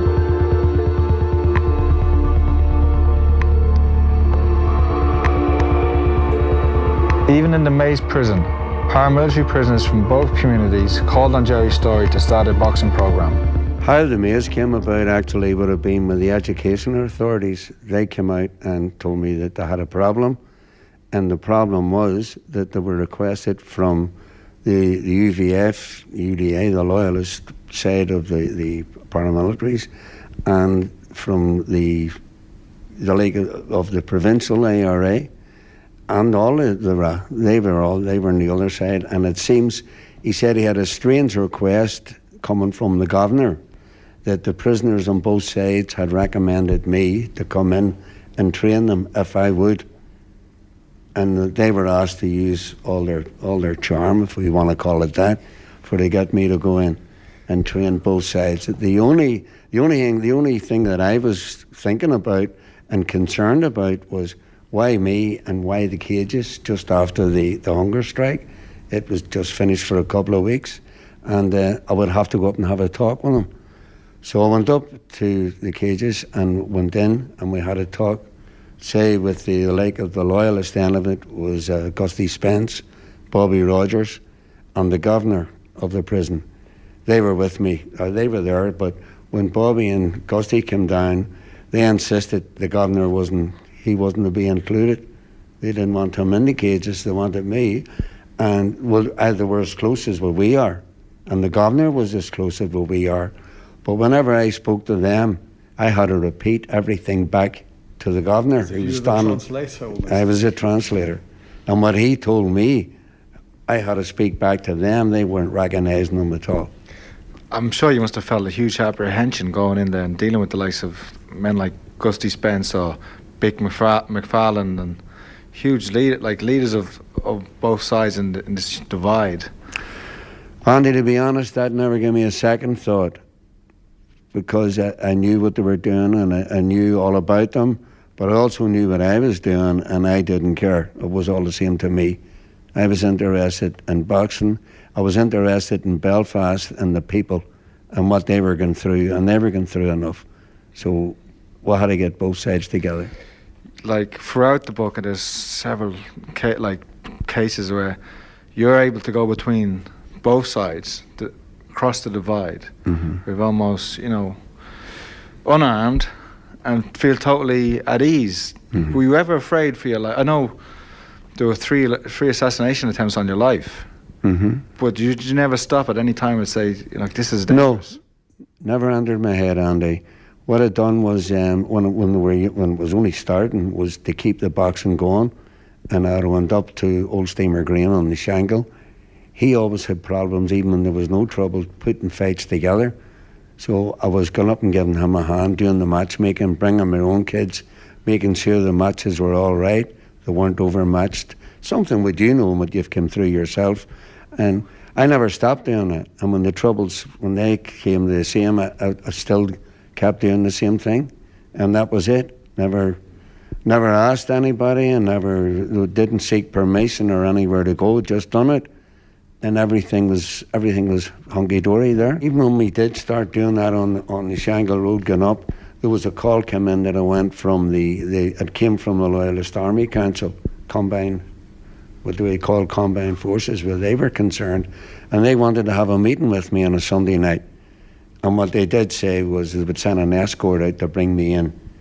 And I said no, I would go in, I'd walk in the way I always done, I'd be walking up into it, which I did.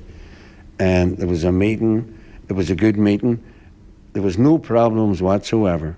The only thing I had to agree with at the end of the meeting was that if anybody annoyed me, or anybody who had with me, or any of the teams of the boys that were with me boxing, or anything like that, if there was annoyance in any matter at all, whoever started it would be severely dealt with. They were more or less, they were signing their death warrant if there was anything. So you're at home on a Sunday evening, you get a call to go up and meet the Ulster Loyalist Council. Yes. Leaders of the UDA, UVF, UFF. Yes. And you're not feeling like this is my last meal here. Give your wife Belle a kiss and say it's been nice. It's been a nice time. You're just thinking. No, but we'd say I danded up on my own and picked up Jack Monaghan. Jack was about at the time, and Jack came with me and we dandered in, because remember, there was nobody coming out of their homes in Belfast. There was nobody. No other sport was going. Football was dead. All the sports. Don't want to name them, but they were all dead. Most of the clubs in Belfast, I would say the Holy Family was the only one then would have been really opened every night of the week, and the kids were coming north, south, east and west, all kinds. Didn't matter what their religion were, they were coming in. But for my teams, I needed to get the right competition. Andy would understand this one. If we're coming up to the Commonwealth Games, I wanted any country. We could not get any country to come into Belfast. Because people were scared. They were afraid. But in the height of the Troubles, you brought over two teams, Canada and then an English team. Well, this is where I was coming to on that one. You're correct. But there was a guy called Recluse from Fort McMurtry in North Canada. He was the only one who would bring a team in. He rang me and asked, could I guarantee him if there was going to be peace or no trouble, would it be safe? And I said yes. He was the first. So whenever he came in, it went that well that he got in touch with Dennis Belair from Edmonton in Canada, and they realised they could get to Belfast quicker than what they could to any other part of the big cities in Canada.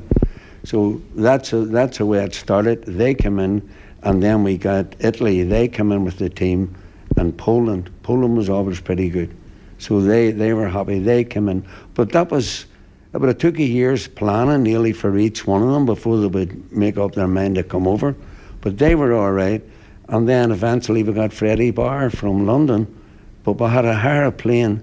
The only deal Freddie wanted was his fighters were to get on the plane was to stand by, and if there's any trouble, back onto the plane and home. So we had to we got the plane, we booked the plane stayed at Aldergrove until the show was over. Then when the show was over, the night that they boxed, we couldn't get them out because they were having that good a time. The social, we couldn't get them back out to get on the plane. In the midst of all the chaos and carnage, it's hard to quantify the actual benefit or the good that you have done in this gym, in the Holy Family. You know, boxing being naturally therapeutic, I suppose you're releasing an aggression, and during the troubles that was probably so beneficial. It's not it's just hard to get your head around how many kids and young men and women you've helped. And you were reeling off it earlier. You were reading to me earlier, you can't count the number of Irish champions you've trained. You can't count the number of Commonwealth Games medalists you've had trained and have won through this gym alone. It's how many Olympians? And I would say the club's been represented, with myself included, there'd be 11 Olympians. But then again, when the kids come through that door, Andy, I tell them it's the Olympic dream, and that's what you're after, and that's where you're going to go. Yeah. Well, we've been lucky enough because there's a lot of work put into them, but they've been there 11 times. Commonwealth Games, World Championships, Olympic gold, even with young Burnett, Paddy Barnes. It's Carl great. Frampton, Tyson Fury, and the list goes on and on and on. They come in through that door, they're schooled for when they're going to box for Ireland or when they go to the Olympics, because we always tell them it's the Olympic dream. As they grew up that way. But anyway, what I can safely say was, of all the internationals that have put through my hands, from Q, Sean Russell, Neil Sinclair, Paul Douglas, I'm naming them there's a reason. They're all mixed religion. Never once did they ever say anything in this gym about one religion or another. Now, of all the champions and the national squads we've looked after, it has never come up where they refused to go anywhere. It was always accepted. We're just sportsmen, and that's it. Incredible. Well, this story, it's so, as I said on the front, it's so important, and it's amazing to read it. And not knowing Jerry for all these years, never known the details of his life. And now this book will be a testament to him and to the people of the North and boxing in Northern Ireland during this time. So, well done to both of you. Thank you very much for your time. Mm-hmm. Thank you for writing the book down. It will be a legacy. It'll be a legacy for you, Jerry, and thank you for everything. No, when I've seen the book and looked at it and thinking of what we've done and what boxing's done for Belfast and for the people in Belfast, and remember there was a lot of them people, their families, they hadn't got any expenses or anything for to travel and leave the country. They had to live with it the way it happened, So I think it's terrific, and I think it's terrific that the book has come out. It's one of the best I've seen done, and what's in it, it's terrific, If I could just make one point, I think which is important is that you could have gone to the States. You had people like Billy Conn, Joe Fraser, Ray Orsell, Angelo Dundee, who all looked up to you in many ways for your boxing knowledge. And I think it was Billy Conn who obviously fought Joe Lewis for the heavyweight title. He was a light heavyweight. Billy wanted you to go to the States. Listen, I think this is the best city in the world, and the people in it on both sides, they're 100%. Now, if every decent guys, I'm not saying myself, there's a lot of good people out there, a lot of good people who we don't even hear about. And if they were all to leave Belfast, you know, it would bring me back to what Andy, you said earlier on there about me going to the States. I remember that when they were coaxing me to stay and they would say about the trouble that was in the States, I was looking at their streets, and their streets, there was nobody running about them after a certain hour at night, you know. And then when you sat back and watched the problems that they were having then were drugs that we knew nothing about then, but they were having drugs and they were having all kinds of trouble in their cities. Where Belfast, we hadn't got the reasons they were using for their trouble over there. But then again, I think these are the best people in the world, and I would never leave them. You know? They'd be poor if you did. Not everyone was a fan of the work that Jerry was doing. He was subject to a number of threats and attempts on his life during the Troubles. He spoke to Don about these episodes. Well, the first bomb attempt was in a place what we would call Sinclair Wharf, and it was a Friday. I always liked to get away early on a Friday and head to Dublin because we usually had championships or some venue was working, but it was Dublin we would have headed to on a Friday. And my old buddy Yank McCann, he was with me. So we were in a place called Stormont Wharf, which is about a quarter of a mile from Sinclair Wharf.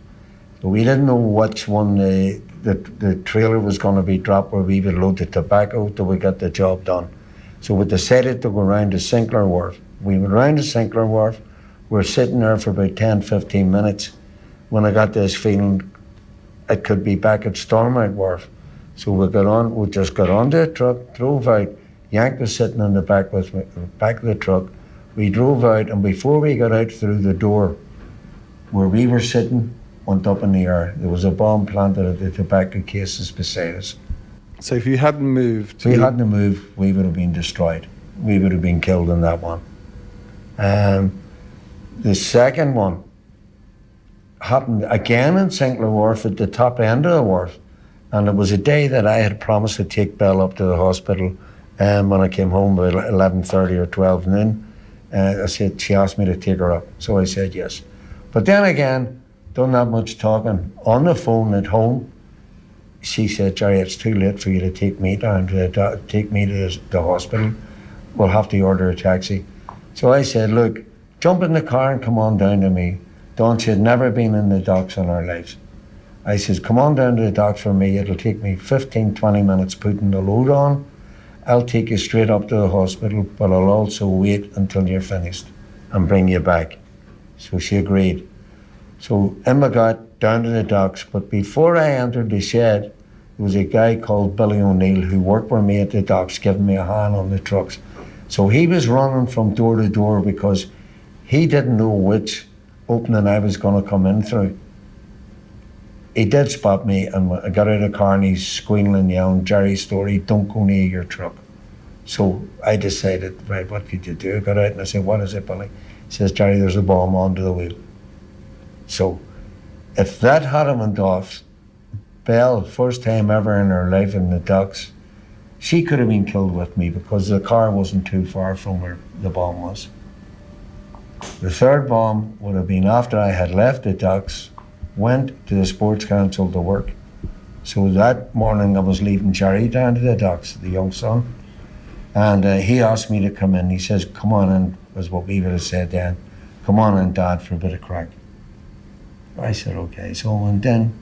I'm talking to the tallyman who delivers the cargo from the sheds to wherever they're going, whatever venue, wherever they're going to be targeted. That's the way it was done. But as I'm talking to the tallyman, Jerry's just cruising by us on the forklift when I noticed a sack cover just laying in front of the path where he'd be going down. And I knew that if I said to him, Jerry, stop, they would check that, he would have drove on thinking, my Dad's worrying too much here. But anyway, what I did do was, I said, Billy's changed the marking here. He wants you to start it marking 3 instead of 5 or 7 or whatever it was. So we reversed out, and the tallyman, he said to me, Jerry, have you got that feeling again? And I said, yes. I said, that sack is a different shade from the rest of the baggage that was lying about. And that was a bomb. So they went and they got whoever, the guy that swept up the shed, Jackie McGreevy. Jackie came along and he laughed. He said, "Maybe you got one of them things?" And he's laughing at that stage. But at that, he put the shaft of his brush just onto the sack and lifted it. Good Jesus, Jerry, he says, "How did you know?" And he's standing with this thing, the shaft of a brush, and this bag on a bit of a bubble, so we could see the bomb and all. But that filled you with anger because you could have lost your son. Well, what I did do, whenever we got the thing, what we done, we told Jackie to more or less let the sack sink to see how far it was going to go down. If it wasn't strong enough and was going to go down on top of the bomb, we were going to be in trouble. But lucky enough, when he got it down a couple of inches from it, he knew the bag was settling for a while. Give us enough time to get the shaft out and got the bomb squad down. And that was that. So when I came out that morning, I went straight up to the Shankill.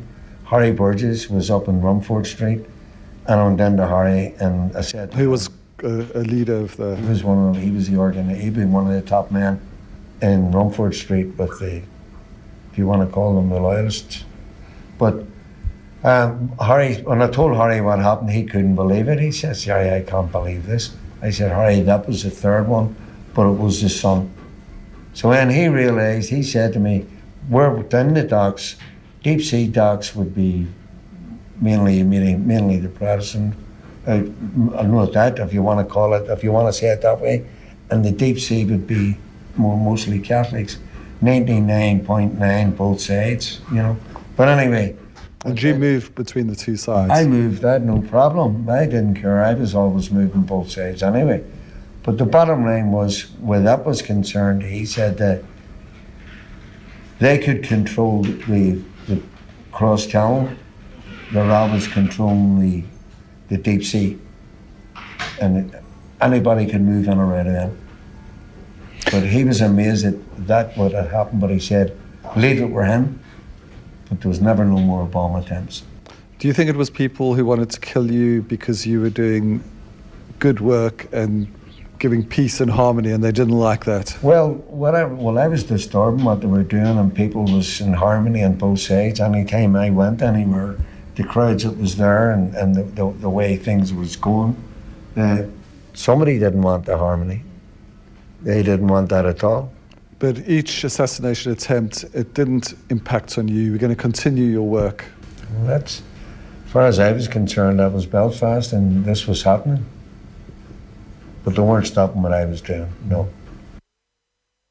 It's a bit like when the draw was made, when we didn't get Holland and Germany, and we suddenly got Switzerland and Denmark. That, you know, your first reaction is, oh, great, and then you realise that there's still two good teams we've got to play, and you realise that Switzerland have still got some excellent players.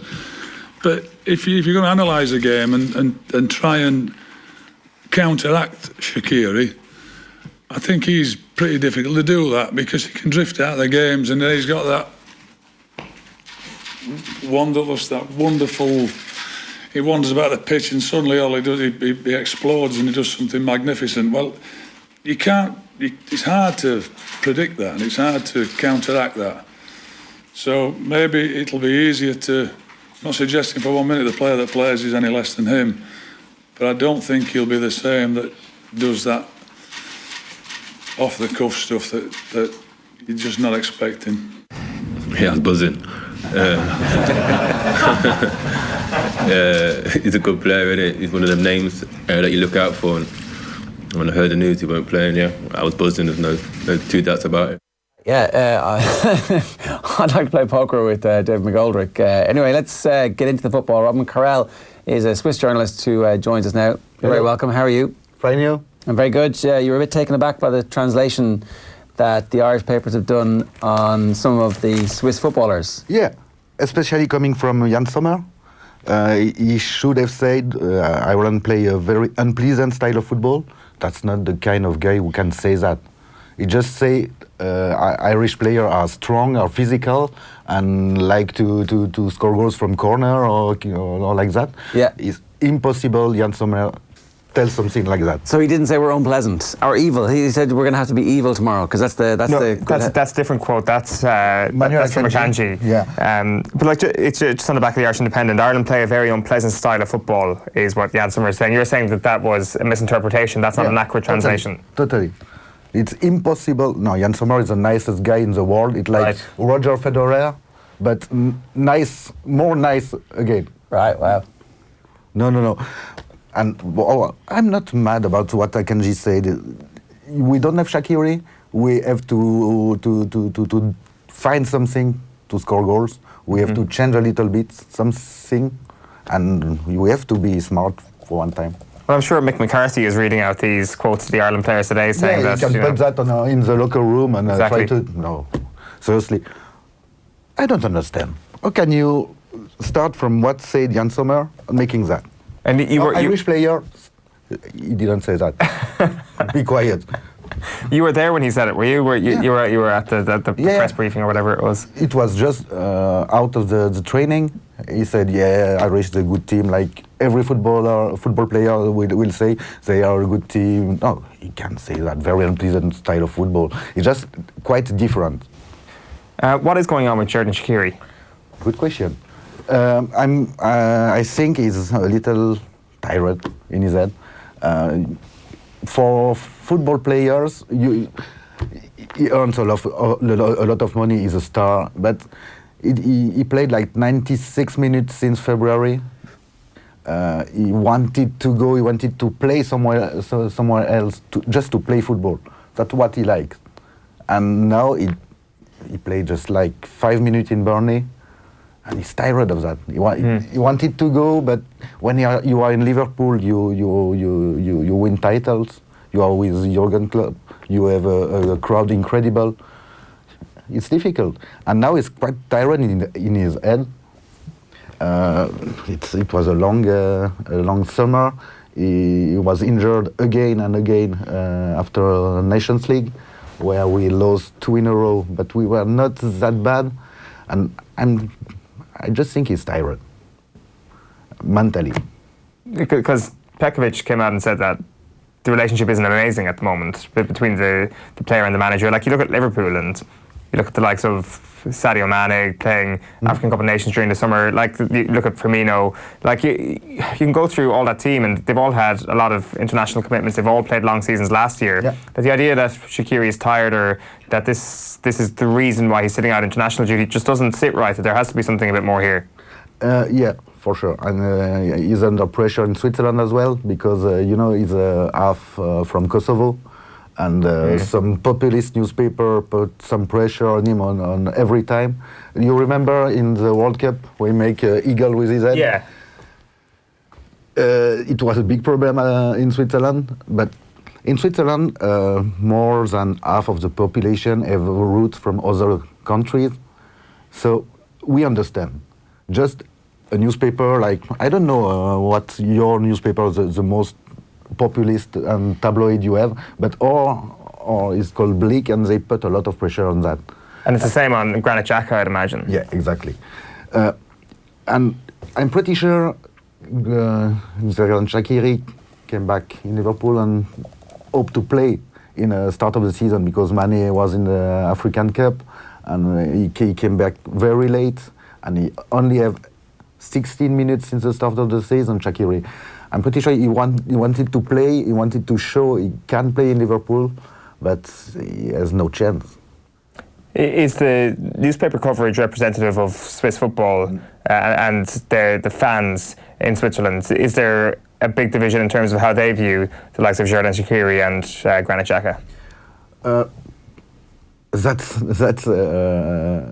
very complicated to explain, because in Switzerland, like I told you, a lot of people come from other countries, and you can understand. Every guy in Switzerland have mother from Portugal or father from Italy, or a lot of people from former Yugoslavia, and they understand. They are not only Swiss or only from Albania. They are both. And Xherdan Shaqiri is clearly both. He loves Switzerland, he loves his other country. And when you are only Swiss, it's difficult to understand that. And it's a confrontation because between the two ideas, and there is some journalists who will say, no, he's not Swiss, but he's from Kosovo, but you can how can I say that? You can imagine that when you are not in this situation. Xherdan Shaqiri is very both, and it's not when you are only Swiss, you say, no, you are not from this country, you are... No, it's more complicated than that. And if you are not in this stuff, you can understand what he feels. Fair enough. I think it's the problem that the whole world has at the moment. And it's interesting to see it happen in football and to carry over. But to talk about the actual team itself, the... 2 results so far. They win in Georgia, it's 2-0, and then the crazy 3-3 draw against the Danes. It hurts, this one hurts. Yeah, I can imagine. Now we are 6 points behind you, but we have two games to play more, but this one hurts a lot, because if we don't win tomorrow here, we are in a deep problem. And we have to find a way to score goals. And without Shaqiri, it's complicated. We are gifted in some places. We have a good collarbone of the team, but Shaqiri was the only guy who really talented who can create something. And now it's complicated. We have to find a way tomorrow. And this is going to be a 0-0 draw, right? That's what this game has 0-0 written all over it. We have to win. It's not enough for us to make a draw. Well, what's the opinion of Ireland in Switzerland? Is it a team that you should be coming to beat pretty easily? I mean, didn't qualify for the last World Cup, got hammered by Denmark in You will never find a Swiss guy saying, we will win easily. No, it's not in our mentality. We know we have to fight, and we know we don't have the team to beat easily another team. Perhaps Gibraltar, it will not be that difficult, but we know Ireland is a historical team of football. And we respect that. But if you want to go to the European Championship, you have to win this kind of games. Well, you've got to win your home games. If you draw your away games and win your home games, you'll be fine. 3-0 up against the Danes with 10 minutes left to go. Yeah. The whole world is looking at the scores coming through, going, oh, It was a miracle. That's a routine victory. 3-0 was a miracle. Which part? The concession or the going up 3-0? Both. Okay, right. When we won 3-0, we were like that, oh, wow, easy football. No, it was quite a miracle because we scored on every occasion we had. Okay. And then they do the same. And for one time, Jan Sommer make a mistake, and it was incredible. He, for the first time, like 2 years ago, he go out his goal. He tried to punch a ball, something he never do. Right. It was a crazy night. So we don't know what the truth is about this Swiss team. We don't know how good they are or how... Because when the draw gets made, Switzerland and Denmark are the best teams in the group and should really be expecting to qualify from this group. And when 24 teams are qualified for European Championship, Switzerland should be. But we have not the margin to be sure. Okay. To be sure to be qualified. We have like 16, 17 players for high level, but that's all. If we miss one, like Shaqiri, we have to find something else. And it will be complicated because we have a good forward, 2 good guys in the middle, 2 or 3 in the back, but that's all. Do you think you're going to win? I think it will be like 1-1 or a draw. We have to win. If we win, it will be a big step for us. But if we don't win, the coach will be in trouble. I think we take that. I think we take a draw tomorrow night against Switzerland. We've got to win our home games. It's the exact same. We're in the exact same boat. Like the 6 points advantage we have is because we've played bad teams. We haven't got a good result yet, really. Like we aren't. I don't think we're very. In good the context of the Denmark game, in the way that game progressed, that was a good result for Ireland and coming from behind. But overall, in terms of 1 point on the board, I'm not sure it was an absolutely amazing result. I would take that personally. I think we were speaking earlier on about the very bad memories that Switzerland football gives Irish people. So I don't know. I would say if that is right, if you're correct, Robin, I'll take that 100%. Yeah, you're a team that we've had bad results against in the past. A lot of bad results. A lot of bad nights against the Swiss for Ireland. Yeah, it was quite good for us. You take a goal from Fabio Celestini and it's a miracle. Seriously, from the left foot from Fabio Celestini, he can miss the bus. If you want to go in a bus with his left foot, he will miss it. Right, but against Ireland, it's you're going to park the bus. Thanks very much, Robin. Good stuff. Enjoy your time in Dublin, and I will. Do you find it cheap or expensive, as a matter of interest? Coming from Switzerland, everywhere is cheap. Okay, right. You were drinking pints in Temple Bar last night?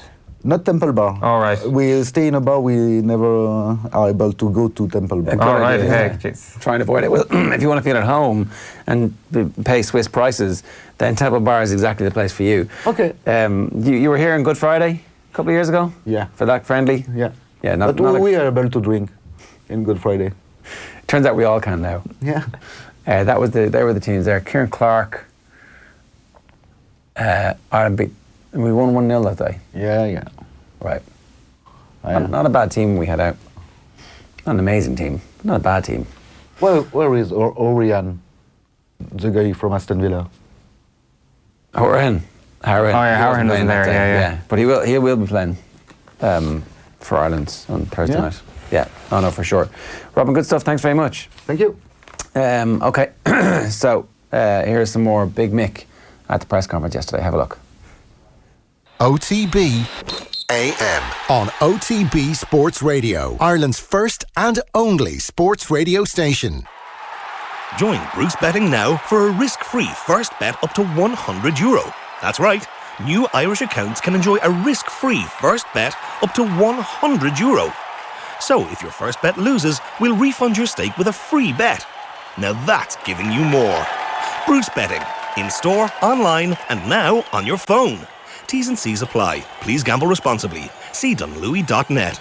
OTB AM.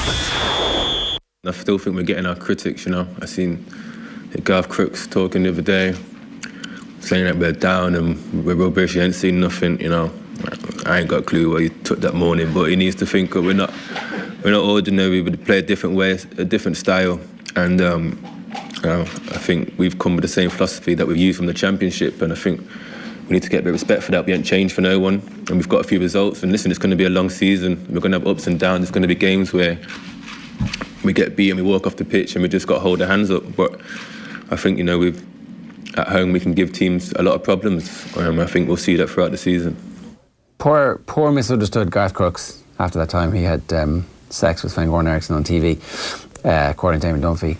Speaking on BBC's final score before their dramatic comeback away to Chelsea, he said, "They lack potency up front and quite frankly, I think their style of football is quite basic for the Premier League." Game finished 2-2. Some beautiful play from some of our lads. Enda Stevens played really well. They play with overlapping centre halves. I mean, that's not basic. No, it isn't. It's like the opposite of it. It's really weird. It's really weird take from Crooks, isn't it? Because it's one of the most obvious things from the early season Premier League talking points. Danny Mills have something similar? Was it pre-season about? Maybe I'm doing Danny Mills a disservice and he was talking about somebody else. But there was definitely it's a bit Route 1, isn't it? They play. So really, did anybody do any reading about this team whatsoever that is the opposite of that? It's a bit more forgivable pre-season, but doing it last week, after overlapping centre-backs has been... If only they played 48 league games last season, you could have checked it's more forgivable, but it's not that forgivable if you've been watching any Championship last year. So, I don't know, it's great. Crooks was wide off the mark there, and Sheffield United fans were not happy Devin McGoldrick sticking the boot in. Maybe they were playing really badly for the 7 minutes. We're all Sheffield United fans now, aren't we? The New Sunderland, right? We're certainly the second one you look out for, see who's got minutes. Yeah, I wonder actually, will David McGoldrick be on the bench? Because McBurney started at the weekend and they paid a lot of money for him, scored a lot of goals. He's already scored in the Premier League. McGoldrick still hasn't got that Premier League goal. Yeah. Maybe he's saving it all for tomorrow night. Yeah, hopefully. That'll be great. Last night, though, was about the Republic of Ireland women's team. They're up and running in Group I of the Euro 2021 qualifiers. Tyler Toland opened the scoring after 7 minutes. Thought the floodgates would open, considering Montenegro were beaten 10-0 by Germany at the weekend, but Ireland had to wait for the second half to get the second goal, and it came from the penalty spot. Captain Katie McCabe with an emphatic spot kick 20 minutes from time. So a 2-0 win for Ireland at Tallaght Stadium in front of almost 3,500 fans. Germany made it 2 wins from 2. They beat Ukraine 8-0 away from home. Ireland's next game is against Ukraine in Tallaght next month, the 8th of October. The FAI are going to announce Colin Bell's successor this afternoon. We expect a decision around 3:30. Tom O'Connor was in temporary charge last night. It looks like he's getting the job on a permanent basis. However, he didn't give much away after the game last night. Well, because I've interviewed, I think that tells a story, but it's in the hands of the people that look after the association, and you have to respect their decision. And that's the way I've always operated. The powers that be will make that decision, and I'm sure they're looking at the calendar and how quick the next game is coming up. Now, an investigation is underway into allegations of match fixing in League of Ireland matches this year. The investigation's looking into unusual betting patterns in a number of matches where they suspect things like deliberate fouls may have been committed to ensure that a team lost and money was paid out. Gardaí have confirmed a search took place in Limerick at a sports ground last night, and the FAI said it's aware of the investigation. It's also understood UEFA has been informed as well, so I'm sure we'll have more on this over the next few days. Roger Federer is out of the US Open. That Federer-Nadal match that we've never seen at the US Open, we'll have to wait. We may never see it now. They were on course to meet in the final, but he was beaten in 5 sets by Bulgaria's Grigor Dimitrov in the quarterfinals in New York last night. Just to put this into perspective, he'd played Dimitrov 7 times, beaten him 7 times. Now, Federer needed medical treatment before the 5th set, and he was asked about this after the match. He didn't make any excuses, and he was full of praise for Dimitrov. He was tough off the baseline. He mixed it up well, which gave me all sorts of problems with the rhythm, and could never really feel comfortable off the baseline. And that's something in the past I've always been able to dominate, I'd say. So that was not the case tonight. So he did a good job there.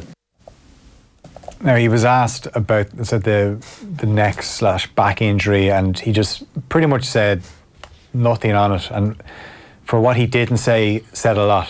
It's clear to me that the injury obviously played a factor. He shouldn't be losing to Dimitrov, a guy that he's beaten 7 times, ranked 78th in the world, has always had potential, but never really fulfilled it, and had been out of form. And all of a sudden he comes along and beats Federer. Yeah. Federer was just, he didn't want to make it an excuse, because he just said it's Dimitrov's time. They could do a Tiger versus Phil, like pay-per-view. Except tennis is actually match play. Yeah, except that they might never meet again. Like, they could hire Flushing Meadows and have a, Arthur Ashe, bring it on to the for nothing. For what, money? Yeah, man. Make it enough. Just like the prestige that the money brought Tiger versus Phil, is it? But it's pay-per-view, so it'd be 100 million. Well, here's what doesn't matter what the money winner is. takes all. What could happen is if Nadal was to win the US Open, that's 19 Grand Slams, and gets to 20, then they he could gets to 20, then they have, right, let's have a match to decide who's the greatest. Oh God, I've got an ankle injury. Oh, you're the greatest of all time. Must be you. You need to, okay, everybody brings 3 of their slams and puts them on the table. 3.